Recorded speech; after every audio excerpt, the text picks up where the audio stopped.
Barbara Roach, modern dance instructor. Age, 33. Bob Cormack, tow pilot. Age, 30.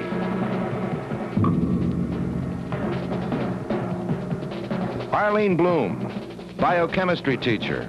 Age, 31. Dr. Chris Chandler, emergency medicine specialist. Age, 28. Phil Trimble, State Department attorney. Age, 38. They are the most unlikely team ever assembled to attempt the ultimate adventure. Together, these teachers, lawyers, doctors, and their friends have set themselves a seemingly impossible goal. Mount Everest, tallest and most dangerous peak on Earth. Altitude, 29,028 feet. Temperatures sink to 40 below zero. Winds rage over 100 miles per hour, and over 30 have died on these slopes. The American climbers have the confidence for the attempt, but do they have the skill? One member of the team has his doubts. Your life is at stake there.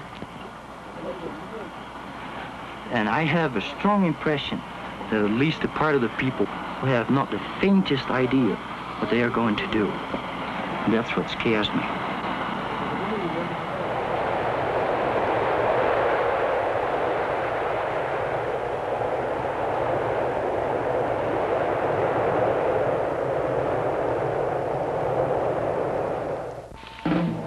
Kathmandu, capital of the tiny Asian kingdom of Nepal.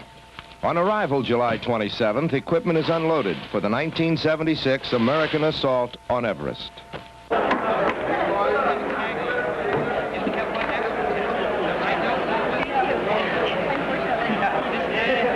Okay, thank you. The climbers look like tourists. When they claim to have come to conquer the world's tallest mountain, it is hard for local newsmen to take them seriously. I've seen expedition in the Himalayas for the last, let's say, 13 or 14 years. And this present American expedition, I think, is a bit weak, actually. Weak in the sense that it does not have any experience in the Nepalese Himalayas, which has most of the highest peaks in the world. And that is what we are climbing, the highest mountain in the world. Expedition leader Phil Trimble realizes the group's obvious shortcomings, but he feels they have hidden strengths as well.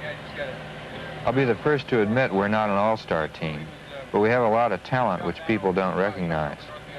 For one thing, we're 11 people who've climbed together before and know we can get along under the stress of an expedition. And that's more important to me when you consider we'll spend the next 10 weeks together.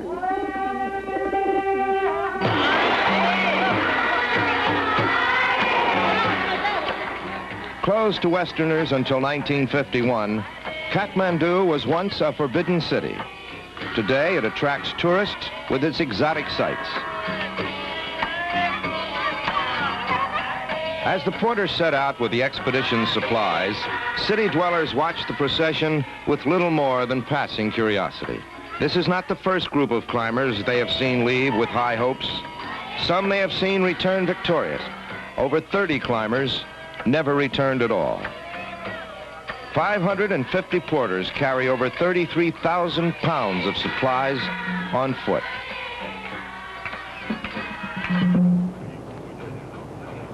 Everest can only be climbed a few months each year.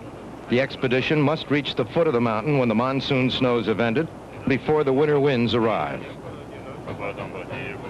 On the 180-mile trek, each climber will lose an average of 15 pounds apiece. Their bodies must adapt to the gradually increasing altitude. Otherwise, they will collapse in the thin air on the slopes of Everest. Thick monsoon clouds keep the procession of climbers from catching their first glimpse of the mountains. But at each day's end, they look forward to another even more welcome sight. The tents, a chance to rest before the trek begins again. The daily monsoon rains bring the land to life, but for the climbers, they prove to be a major hindrance. In stifling humidity, the expedition must wade through mud and washed-out trails. And the monsoon brings another nuisance: leeches. As these parasites suck human blood, they numb the skin with an anesthetic. The victim doesn't even know they're feeding on him. Ah, there he is! Yeah. Each climber has his own cure to remove them from his flesh: salt, hot cigarette ash, or insect repellent. In the end, only one cure works: a sense of humor. They are ugly. Ugly. You seen ugly? Those are ugly. 30 rivers stand between the climbers and their goal. On the 1963 American expedition, this bridge collapsed, sending 7 Sherpas into the water. That lesson has taught these porters to tread lightly.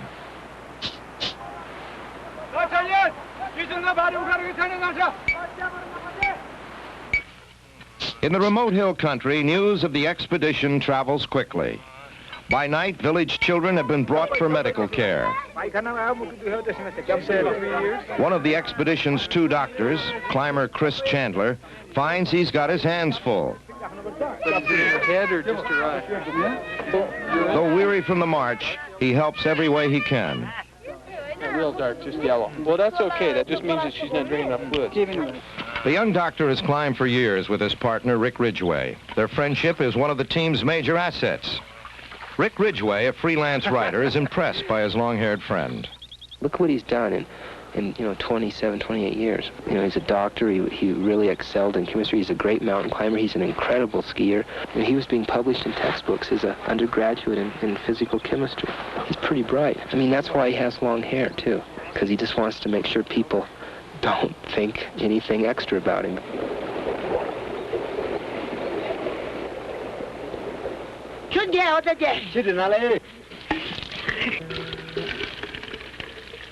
While some fill their water jugs from a well, more potent refreshment is offered to a curious Chris Chandler. The worth is 5 rupees. 5 ribs for this? Yeah. Can I have a taste first?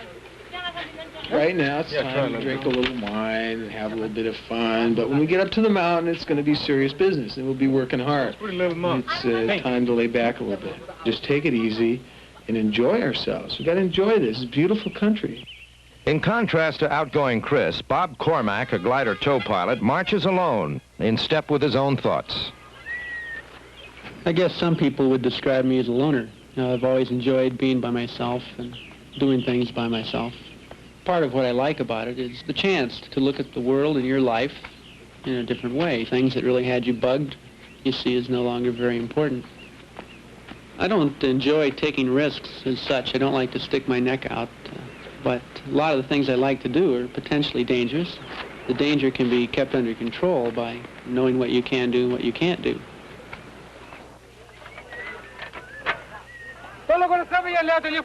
Before dawn, each man is assigned his share of the 33,000-pound load then ordered on the trail.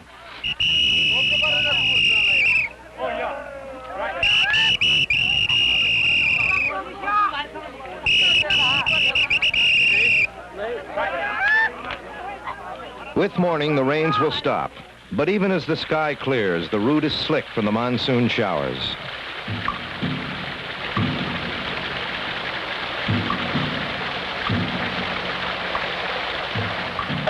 We have a problem back here with Trimble. He's badly hurt his ankle. Bird watching, damn it. I was watching the bird instead of the trail.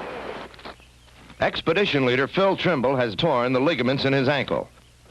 But he refuses to turn back in spite of severe pain. Once I started to be carried, the rig that first day was extremely painful. That was even worse than the ankle. Yes, I think we can manage. Following that, the guys rigged up a very comfortable seat, and I was riding like a Maharaja. But I could not enjoy it. I did not enjoy one bit of that.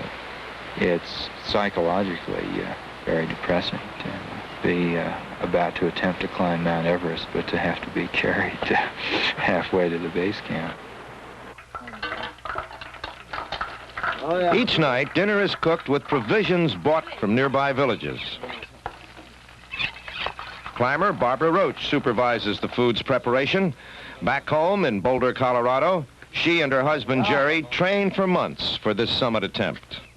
I think success for me on this mountain would be if Jerry makes it to the top. This has been one of his lifelong dreams, and it would be really great if he could get to the top, if I could see him get to the top.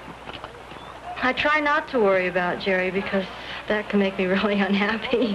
I figure he's doing it because he likes it, and if he gets hurt doing it, that's too bad. But he's happier doing it than not doing it, so I just accept the risk. If I get to the top, is secondary as far as I'm concerned.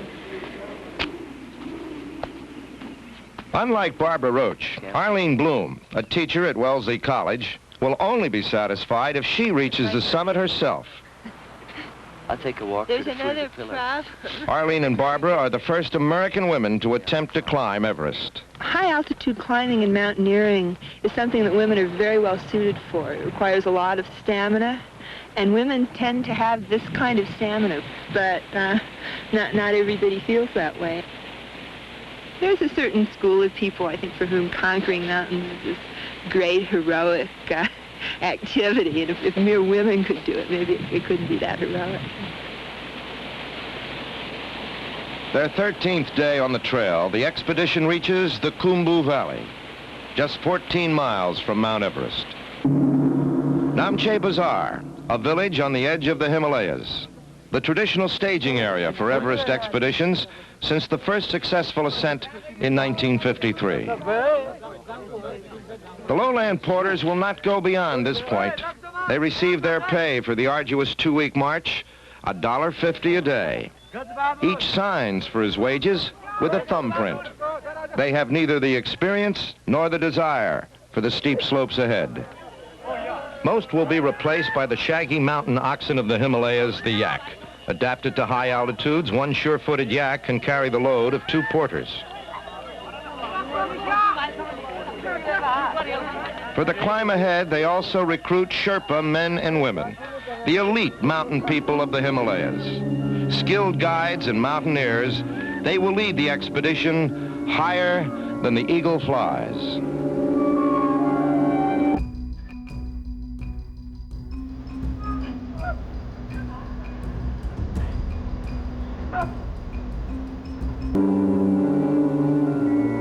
Climbing through the haze, they can make out the mountain range which the Sherpas believe is the meeting point of heaven and earth, the Himalayas.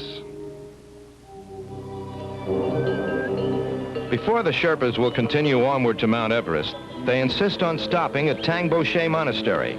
Here they will seek the blessing of a Buddhist holy man, the reincarnate Lama. They believe his rituals are essential for the expedition's success.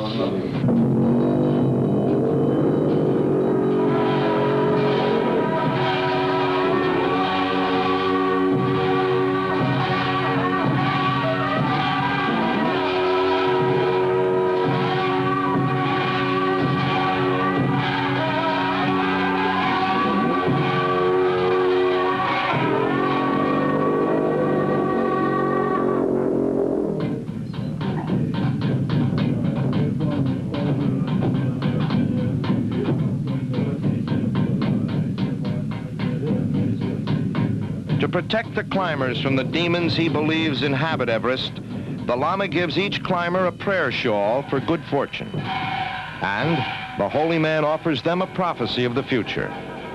The Lama predicts 2 climbers will reach the summit. But when the Americans ask him if anyone will be injured on the trip, he will not say.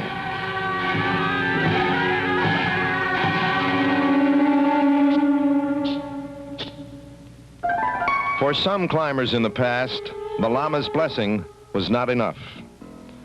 John Breitenbach, American. Mick Burke, British. 7 Sherpas killed on a Japanese expedition in 1972. Nima Norbu, a Sherpa on the American team, pays his respects at the grave of his cousin, who never came back from the mountain.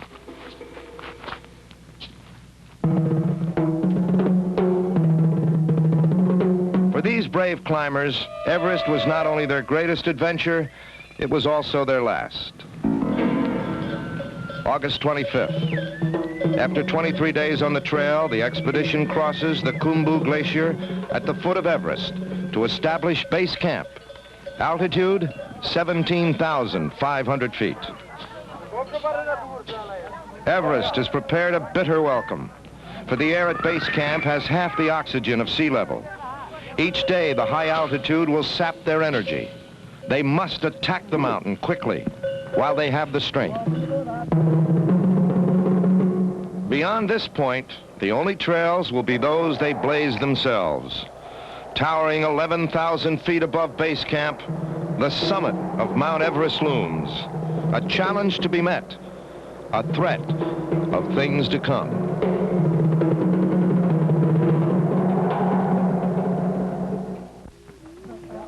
Base camp at the foot of Mount Everest. Altitude, 17,500 feet. Climbers report to the supply tent to pick up their high-altitude gear. Everything from thermal underwear to double-layer climbing boots. It looks like the world's highest sporting goods store. And some climbers select their clothes like shoppers who want to be both sensible and stylish. It's supposed to come up to here, isn't it? Yeah, they're all like that. Is it possible for me to get blue pants? Yeah, it's possible for you to get blue pants. They will need Arctic clothes to protect them from sub-zero temperatures they will face on the mountain. These are really good. Just the thing, huh? Like they wear in Paris. Let them do all this. All right. Load me up. The first barrier is the Everest ice fall.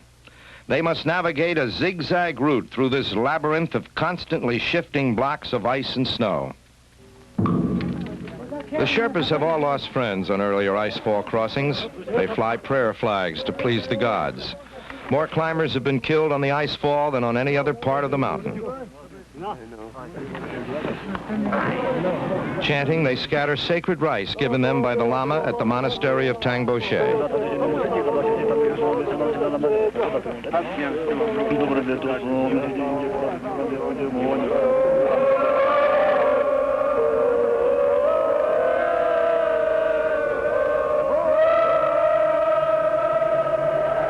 While the Sherpas entrust their fate to the gods, the climbers meet to face hard facts. Grave doubts about whether these inexperienced climbers can survive are voiced by a team member, Hans Bunches, veteran Dutch mountaineer. Your life is at stake there. And I have a strong impression that at least a part of the people who have not the faintest idea what they are going to do. And that's what scares me. If there are people here who, at this moment, are definitely not fit, they should not go in the icefall, nor tomorrow, nor the day after tomorrow. I mean, it's the first time we go in that dangerous area. And if I'm teamed up with Jerry, it's fine with me. I know I can count on him, but it's not with everyone. I'd rather start a climb with a team, not with a couple of people that happen to be together. And up till now, it's not a team. The sudden criticism sobers the climbers. Will their inexperience lead them to disaster?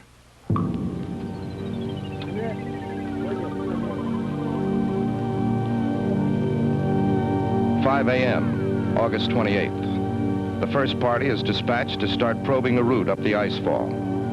The danger of the ice cracking or collapsing from the heat of daylight means a large part of the effort must be completed before dawn. Each day, Expedition Leader Phil Trimble will send climbers to continue building the route a few hundred yards further before ordering them back to camp. The climbers are hungry to push deep into the daylight hours, but Trimble feels the risk is too great. He orders them back by 9:30 a.m., before the ice has time to weaken or melt.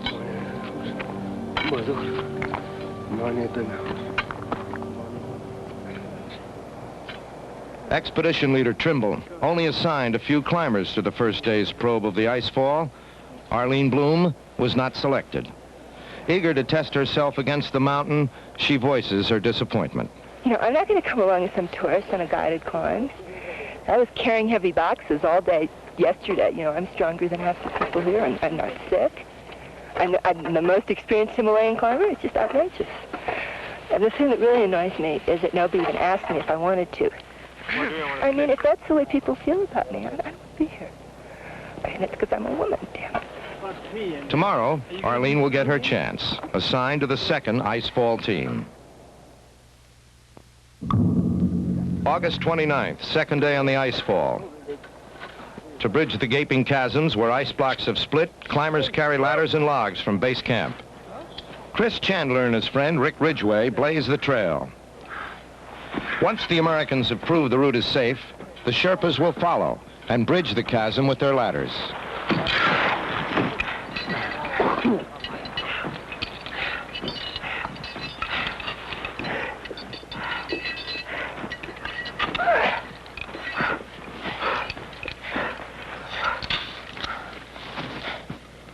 Chris Chandler knows only one way to climb. Take the lead, take the risk. Rick and I like to be up in the lead. We like to be the first one up the slope. That's the reason I go climbing. Some of the others may prefer to follow a trail, but I'd like to be the first one up there, and it smacks of a guided tour otherwise. You've got to hang it out once in a while, otherwise there's no reason for even leaving home. Good move. Okay, on, you're next. Your son. Give me a minute. Yeah. As the slopes grow steeper, the task of building the route becomes more difficult.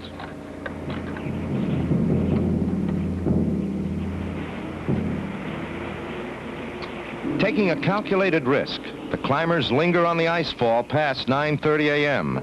The sun climbs dangerously high.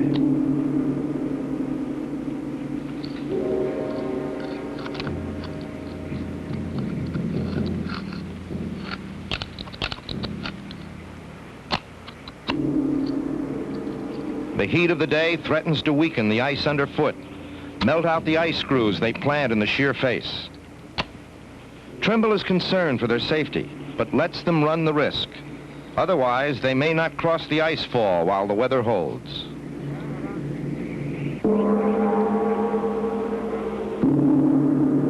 The advanced climbers have set the ladders in place, but unless they are anchored solidly, a step on one of them would mean a 200-foot plunge.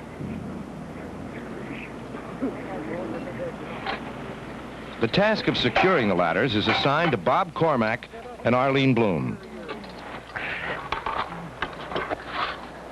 There is only one way to make sure the ladders are safely planted over the 200-foot drop. Test them yourself. Bracket? Yeah.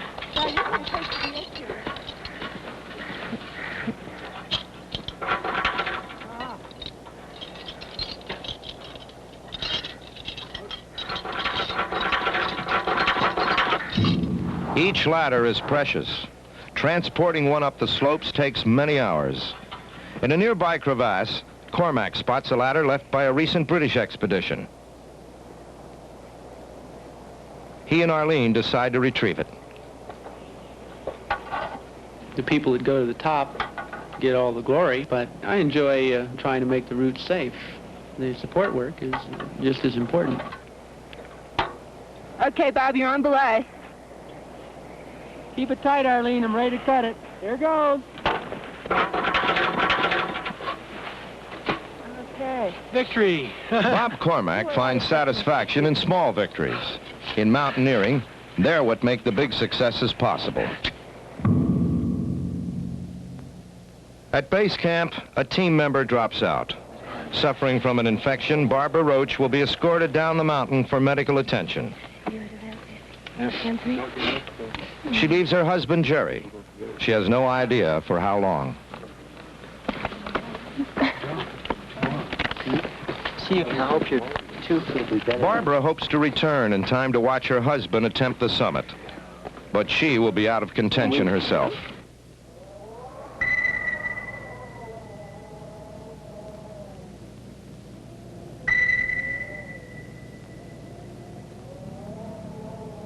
Fourth day on the ice fall. Pressures from the shifting blocks of ice have already warped the ladders anchored a few days before. It's almost noon. The ice is beginning to shift. But to turn back before the final step and return tomorrow would mean another day lost. Chris Chandler takes the lead, joined by his climbing partner, Rick Ridgway. Well, we might as well try it. I don't see any other way. Give her a try. Gee, it looks rotten. The snow is rotten, the climber's term for dangerously porous. The snow bridges over hidden crevasses are weak. They may collapse without warning. Really rotten. The men move with heightened caution. Go for it. Really rotten. As they edge ahead, the Sherpa with them murmurs a Buddhist chant for divine favor. He believes whether they live or die is in the hands of the gods.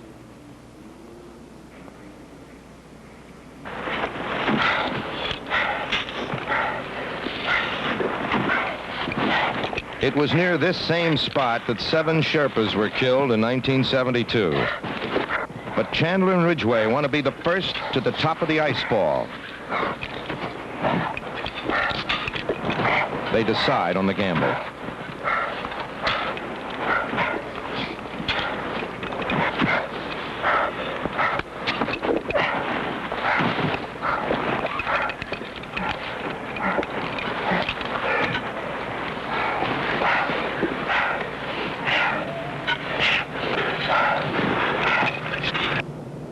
.47, September 2nd.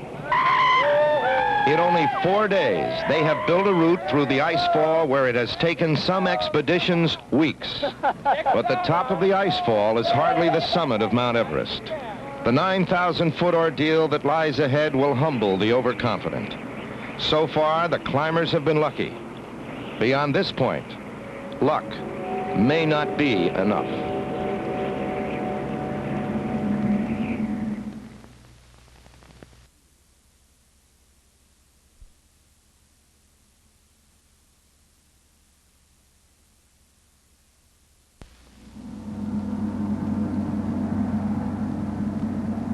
Ferrying supplies beyond the ice fall, the climbers reach advanced base camp. Altitude, 22,000 feet. They are already higher than any peak in North America. The skeleton of a tent from the 1975 British expedition where one climber died. A solemn reminder for expedition leader Phil Trimble. Soon he must make the most difficult decision of the entire expedition. Each climber thinks he is strong enough, experienced enough to reach the summit. But only a handful will be chosen for the first assault. Trimble must weigh each climber's optimism against the realities that lie ahead. The expedition has already gone through the ice fall to advance base camp at 22,000 feet. They must now cross the great wall of ice known as the Lhotse Face, establish and equip 3 more camps before the climbers can make their summit assault. Trimble plans 2 5-man summit teams. He figures if one fails, the other can make it. Trimble decides the first team will be headed by Bob Cormack and Jerry Roach. He wants to save Chris Chandler for the next team. However, Chandler feels the weather won't hold long enough for a second attempt and can't stomach the idea of being second string. Both Rick and I are upset. You know, we're on the second team, and we don't really think there's going to be a second team. Some people are on the first summit team that really haven't done a lot on the trip. We've worked hard. It's like I've been optimistic the whole way, and now I just don't feel that way. Kind of cold, okay? See you later. Yeah, is it snowing up there? Yes. The debate over who will make the first summit team ends abruptly. A 4-day blizzard isolates them in makeshift camps up and down the mountain. There may be no summit attempt at all. After the blizzard, calm. The threat of avalanches keeps them in their camps. Want to hear a little Linda Ronstadt, over? Say again, over. How would you like to hear a little Linda Ronstadt, over? Rolling Stone! Not on the Trimble DJ show. Expedition leader Trimble plays disc jockey over the team's walkie-talkies to the scattered camps. An amusement during 7 days of boredom. A distraction from the threat of the avalanche-charged slopes that traps them in their tents. All of a sudden, there's this enormous gust of wind a candle went out, the tent was shaking. I thought, boy, that's an unusual gust of wind. Then I thought, that's no gust of wind, that's an avalanche.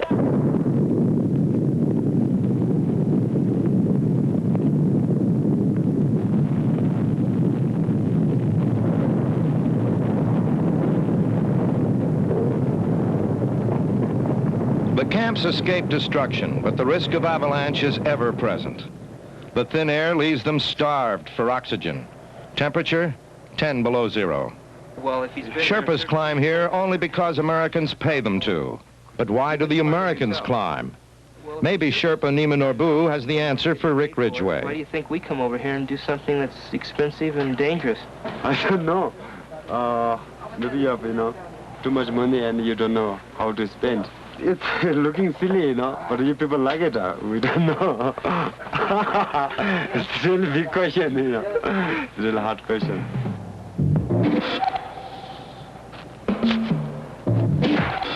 After a precious week lost, they can wait no longer. In spite of the fresh avalanches, they rush to haul more supplies up the mountain while the weather holds.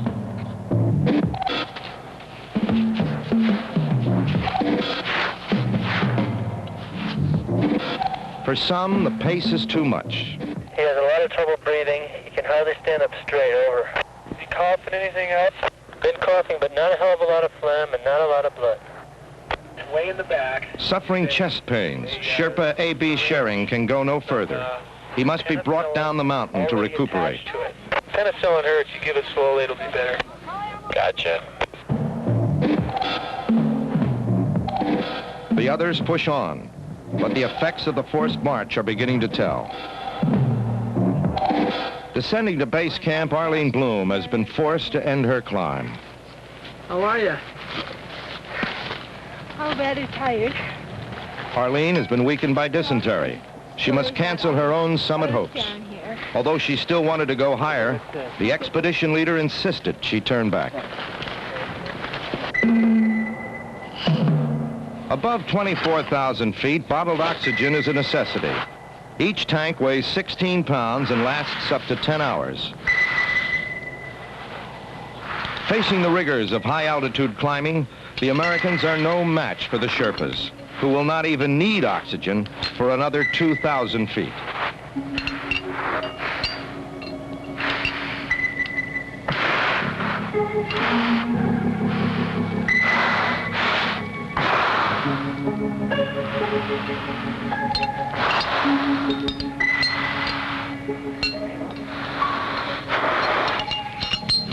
To the Americans, Everest is as hostile as an alien planet.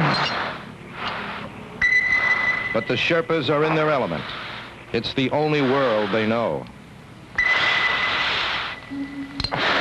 Just 3,000 feet from the summit, this team has stocked supplies at the final high camp. Below, at Advanced Base Camp, Trimble is ready to mount his summit assault. With winter storms threatening, no time remains to bring up supplies for a large summit party. So he decides on a fast skeleton team of 3 climbers. Bob Cormack will be one. With several of his strongest climbers sick, Trimble makes a surprise second choice.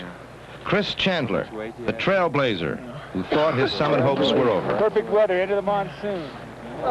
Trimble adds a third man waiting at a higher camp, Ang Purbat, the strongest Sherpa. Winter is almost upon them, bringing shorter days, plunging temperatures, gale force winds.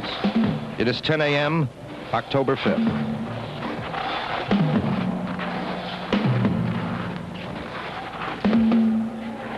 An expedition that began with 11 climbers, 550 porters, that consumed 5 months of planning and cost $250,000, is now reduced to a simple equation. A Sherpa and 2 Americans who have never climbed as a team before against the world's tallest and most dangerous mountain. Dawn, October 8th. In his tent with Sherpa Pema at the high camp at 26,200 feet, cameraman Mike Hoover relays news of the summit climbers' progress. This is Hoover at Camp 5. I can see the summit climbers standing about a rope length above their tent. The summit appears to be very cold and very windy. I seriously doubt that they will make an attempt today. Over.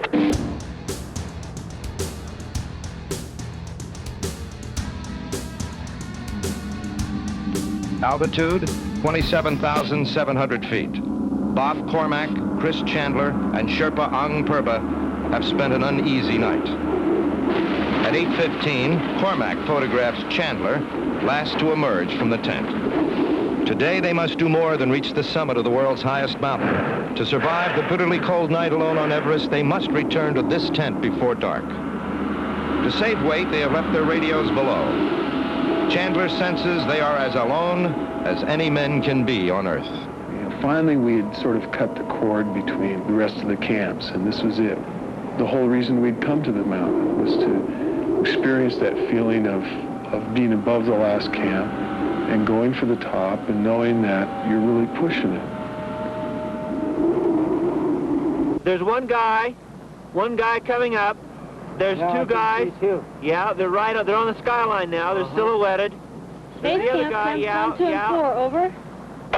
Hello up there. Barb, can you read me? It's Phil at base camp. Over. We can see them just above Camp 6. They're on the South Summit Ridge. Just above Camp 6. We can see 2 people going up the South Summit Ridge. We definitely have 2 going for the summit. Of the 3 climbers assaulting the summit, Chandler, Cormack, and the Sherpa Ang Purba, one is returning, but his identity remains a mystery. We can't tell who it is. Okay, Camp 4, come in. What's going on up at the call? Over. Yeah, Hoover just called in and said that it was AP that descended. He just got into the The Sherpa Ang Purba's oxygen regulator has frozen up. Descended all the way to the call without oxygen. On the verge of exhaustion, he is forced to retreat to the high camp. 3 beat. Mike is tending to AP right now. Over. The Sherpa had dreamed of flying the flag of Nepal on the summit of Everest. His dream is ended. Now, without the help of the most experienced Sherpa, the 2 Americans must climb alone to altitudes a mile higher than either has ever climbed before. Summit climber Chris Chandler is concerned. But as we came over the south summit, we took a look along the summit ridge. It was our first view of the summit ridge from the south summit to the top. And both of us felt our stomachs sort of sink. We said, it looks bad. It's a long ways. It's a fluted ridge. The winds are really heavy. It's super cold. The weather does not look very inviting, and the ridge is steep. And we were very much pessimistic from that point.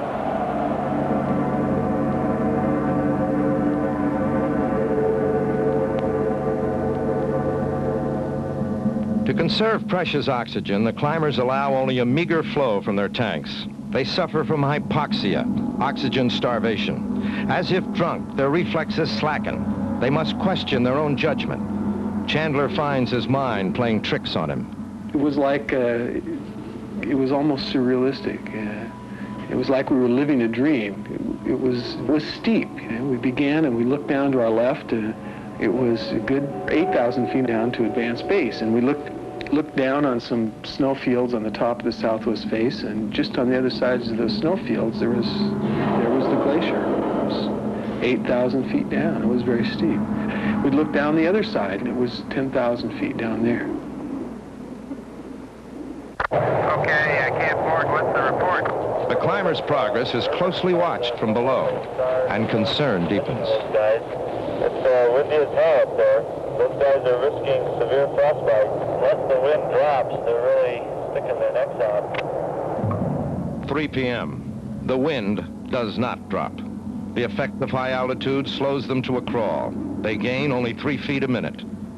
I felt like I was in a moon suit. It was an intense feeling of sensation. I felt like I was going to faint. My vision began to get narrower and narrower until it was almost like looking down a tunnel.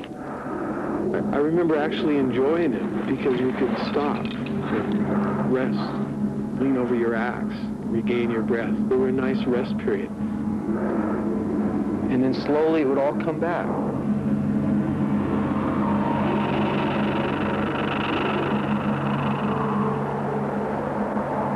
climbers had decided to turn back by 4 p.m. if they had not yet reached the top. Otherwise, they would not make it back to their tent before dark.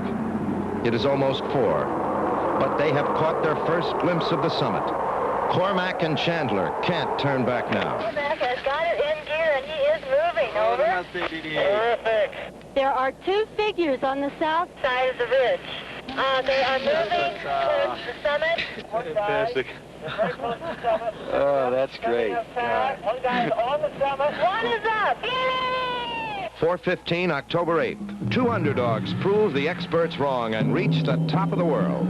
From the summit, Bob Cormack records Chris Chandler setting foot on the Earth's highest point, 29,028 feet.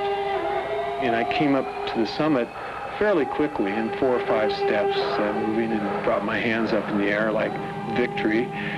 And it was too much. There was no oxygen left. It totally collapsed with my arms around the tripod to keep from slipping down the slope. After a unique 2 months effort, a team no one took seriously has managed to put 2 climbers on top of the world. Maybe it's no surprise their version of an old climbing ritual should be just as offbeat. Here we were. We had finally got where we were going, and we didn't even have a flag. So I pulled out a scarf that was blessed by the Lama of Tongboche. We wrapped the scarf around the pole and took a picture of it, and it seemed fitting. Chandler's partner, Bob Cormack, is, as always, a master of understatement. Well, I sort of thought, well, we're finally here, you know. Chris took a picture, and I took a couple, and now let's get the hell out of here. 4:45 p.m. Only 1 hour and 15 minutes of daylight left. The 2 men will not be able to reach their tent before nightfall. They must either bivouac on the exposed slopes without shelter or find their tent in the dark.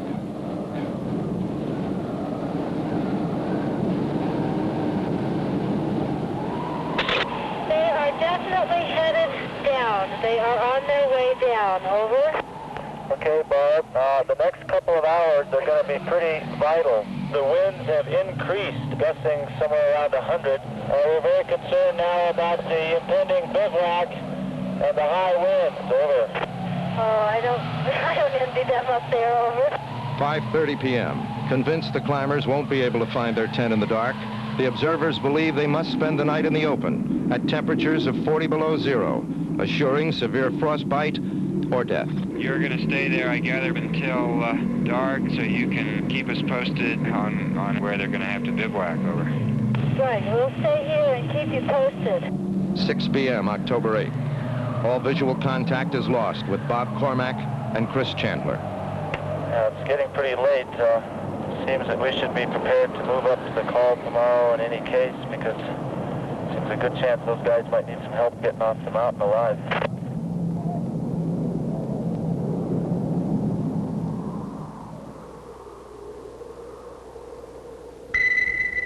Morning, October 9th. An all-night vigil yields no sign of the lost climbers. Rick Ridgway waits in vain for some word of his best friend, Chris Chandler. All members of the expedition have reached the same grim verdict, but no one will be the first to speak the words.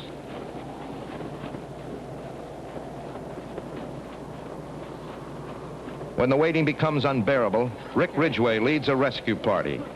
They do not yet know their purpose, to bring back survivors or retrieve bodies.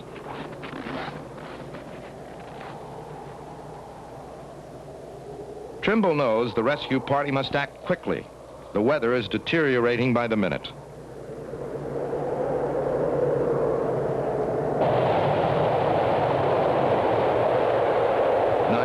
October 9th. At the high camp, cameraman Mike Hoover reports on worsening storm conditions. It is the windiest it's ever been up here right now. To open the door and look is somewhat of a major. Right now, we get nothing but spindrift in our eyes. Can you see anybody? Over. No, I cannot. I'll wait until it opens up a little bit, and I'll put my big lens up there. It is just blowing like hell. Over. 11 a.m. Still no clue to the fate of the climbers. He has scanned the southeast ridge. The tents there are still intact. There is absolutely no sign of Chris or Bob. It is Plymouth's feeling that they are gone. The conditions are absolutely at the maximum at the present time. If the wind increases one more notch, their chances of staying alive are slim, because even if they are holed up in a cave, they are out of oxygen, they are out of food, they are out of water.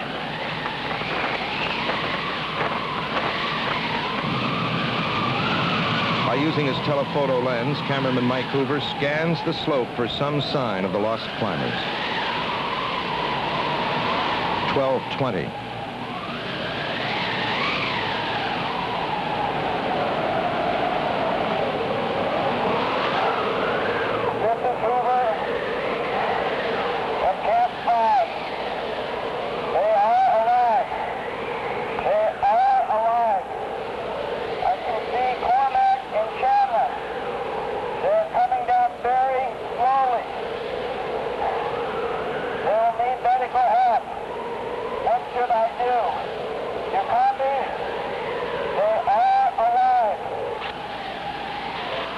Okay, do not take boots off if there is frostbite. Over. Go ahead. Second, if they need it for pain, give them 1-unit injection morphine. Chris, at the present time, will be a patient, and all instructions should come from D in base camp. Over. Got it. That'll be tough, but I can do it. To have them use a full flow of oxygen. Over. Gotcha. Cameraman Mike Hoover, following medical advice from below, puts them on a full flow of oxygen. He anticipates the tragedy of severe frostbite and prepares morphine. But what he hears are shouts of joy. We made it. No bivouac. No frostbite. Miraculously, descending in the darkness, they did find their tent. They had memorized the route so thoroughly on the way up that they were able to find their way back down blind, by feel, by the shape of the ridge. They ran out of oxygen, but even that didn't stop them. Utterly impossible, but despite every expectation, they did not spend the night exposed to sub-zero wind. No bivvy. We didn't bivouac. Write it off as luck, or ability, or the llama's shawl left at the summit, they made it. They made it.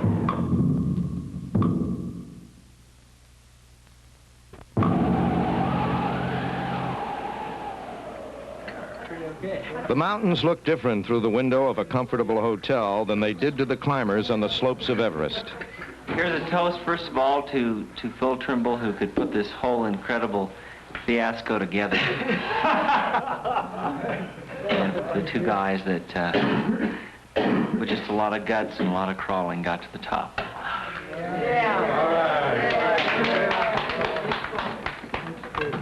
For those who did not reach the summit, it has been a bittersweet adventure. Rick Ridgway wanted to reach the top, but the fact his friend Chris made it is almost enough. Arlene Bloom's disappointment at not reaching the summit cuts deep, but she has achieved a personal altitude record of 24,200 feet. For 20 years, Jerry Roach dreamed of reaching the top of Everest. He failed.